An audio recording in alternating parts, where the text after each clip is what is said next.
só, a tensão entre a Coreia do Sul e a Coreia do Norte aumentou novamente depois do envio de balões com lixo.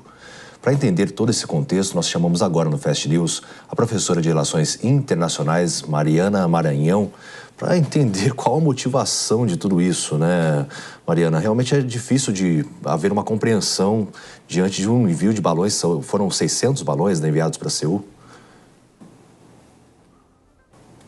Boa tarde a todos. Falar sobre essa questão do envio de balões, ele nos remete a alguns períodos históricos relacionados à Coreia do Norte e Coreia do Sul, porque isso é uma atitude que vem acontecendo há mais de 70 anos, principalmente com o fim lá do armistício em 1953. Tanto a Coreia do Sul como a Coreia do Norte tinham essa forma de comunicação, que eram formas deles falarem do governo de um do outro. Inclusive a própria ONU lá na década de 60 e 70 queria a rendição da Coreia do Norte e utilizava dessas formas, do envio de balões com mensagens para a rendição. Então esse momento que aconteceu agora, recentemente, com o envio de balões da Coreia do Norte para a Coreia do Sul, teve um fato agravante, né? Que é a questão que foi enviado com lixos e inclusive com fezes de animais.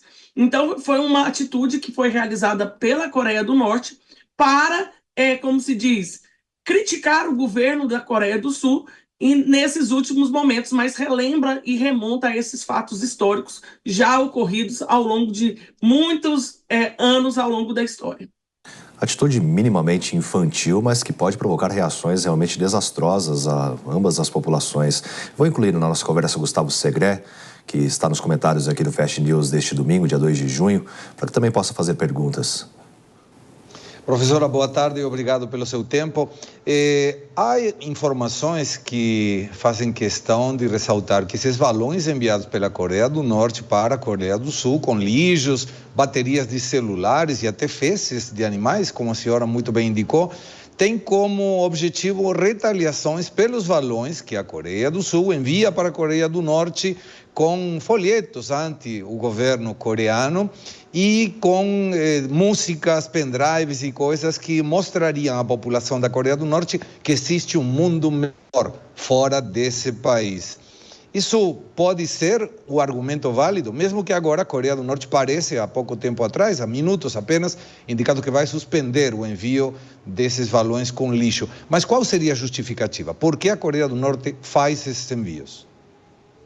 Sim, a justificativa da Coreia do Norte é justamente isso, porque é importante a gente falar que hoje não é mais o governo da Coreia do Sul que envia esses balões com pendrives, com críticas ao governo, e é um envio por organizações. São principalmente cerca de 10 organizações sul-coreanas que têm assumido esse envio, porque inclusive é importante a gente fazer um destaque que em 2021 o governo da Coreia do Sul, inclusive, queria criminalizar esse envio de balões da Coreia do Sul para a Coreia do Norte, mas isso foi julgado pelo Tribunal Constitucional lá da Coreia do Sul como inconstitucional, porque feriria a liberdade de expressão.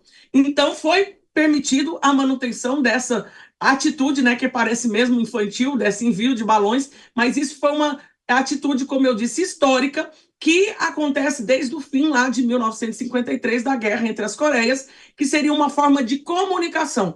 Então, o governo da Coreia do Norte enviou, né, e agora afirmou que irá interromper esse envio de balões, como uma forma de retaliação o que essas organizações sul-coreanas têm feito, falando em favor da democracia, falando em favor de um mundo melhor do que o que acontece ali dentro da Coreia do Norte.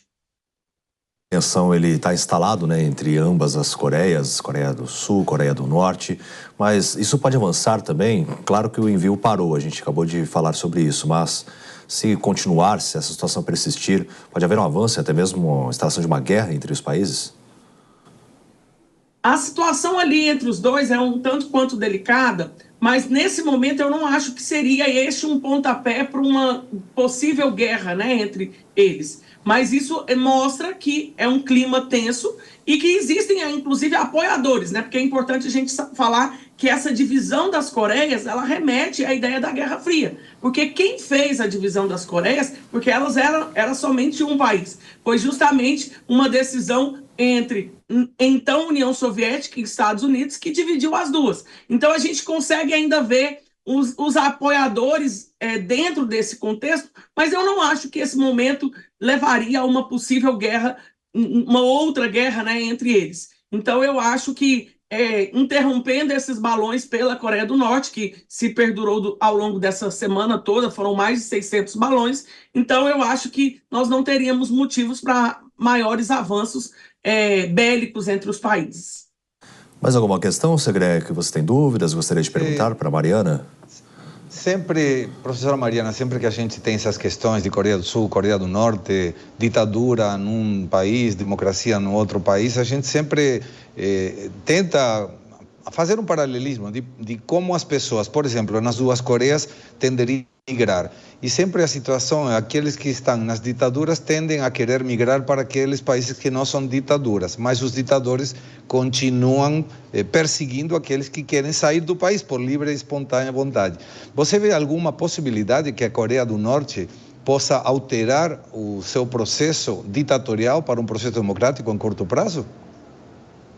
Em curto prazo, infelizmente, não vejo. Inclusive, hoje a Coreia do Norte é considerada um dos países mais fechados, né, no contexto da sociedade internacional. E ele, inclusive, essa atitude dos balões e outras atitudes de testes de mísseis, teve recentemente a questão do lançamento de foguete que não deu certo. Então, tudo isso vem mostrando que a Coreia do Norte quer se estabelecer como uma ditadura onde ela não aceita interferências e muito menos direitos humanos de liberdade de circulação, né? Que a gente sabe que esse é um dos básicos dos direitos humanos do ser humano.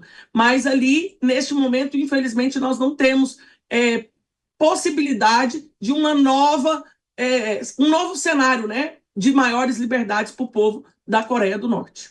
Nós conversamos ao vivo aqui no Fast News com a professora de Relações Internacionais, Mariana Maranhão, a quem a gente agradece demais pela presença aqui no Fast News neste domingo, dia 2 de junho. Obrigada a vocês, estou sempre à disposição. Obrigado.